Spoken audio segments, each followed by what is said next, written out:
Abans de la pandèmia, el grup local Som Energia de Terrassa ens dedicàvem a fer xerrades divulgatives principalment en matèria d'emergència climàtica, abús de l'oligopoli energètic, la necessitat d'una transició energètica i de la democratització de l'obtenció i ús de l'energia.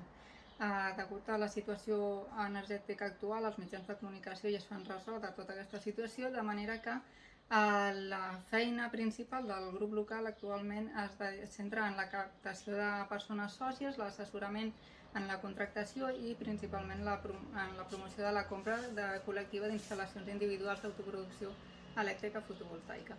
El grup local actualment està buscant redirigir l'objectiu del mateix cap a la promoció en la creació de comunitats energètiques locals.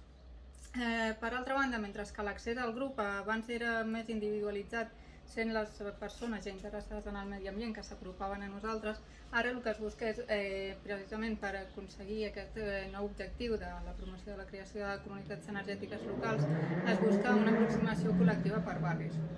Aquest canvi d'objectiu suposa nous reptes i oportunitats. La principal oportunitat que es presenta actualment és aprofitar les comunitats energètiques ja creades per altres objectius vitals, i el principal repte és l'accés a persones desinteressades inicialment. Aquest, per tant, és un dels principals objectius del nostre projecte.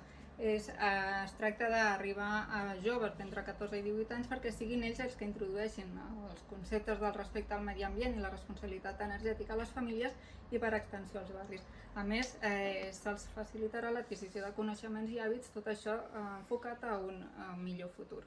Per tant, el projecte que presentem és la constitució de l'associació Som Jovent Energètic. Es tracta d'una associació sense ànim de lucre que té per objectiu la formació d'agents juvenils d'energia, així com la realització d'altres activitats lúdiques i formatives. L'afiliació en aquesta associació ha de ser lliure i voluntària i que no suposi cap cost per a les famílies. El finançament de l'associació es realitzarà a través de donacions de particulars, empreses i institucions. L'activitat inicial de l'associació serà la captació d'aquests agents juvenils d'energia, els quals s'habilitarà per efectuar auditories energètiques i d'aigües bàsiques als seus domicilis i als familiars. Es preveu que aquesta activitat s'insereixi dins de la programació del currículum variable dels cursos tercer o quart d'ESO, ja sigui en horari escolar o extraescolar, en funció de la disponibilitat del professorat. La funció d'aquests agents juvenils consisteix en detectar, informar l'associació i, si és possible, pal·liar parcialment situacions de pobresa energètica. A més, si el pressupost ho permetés, doncs es realitzarien altres activitats, en tot cas sense cap cost per a les famílies, com visites tècniques o estades d'estiu.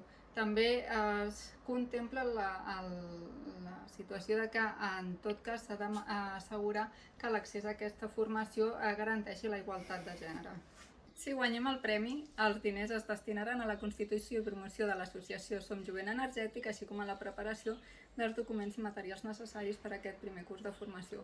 Un cop consolidat, es traduirà en tot aquest material al castellà per tal de poder estendre a tot el territori. Voteu-nos si, com nosaltres, considereu que la formació del jovent servirà a la millora del futur.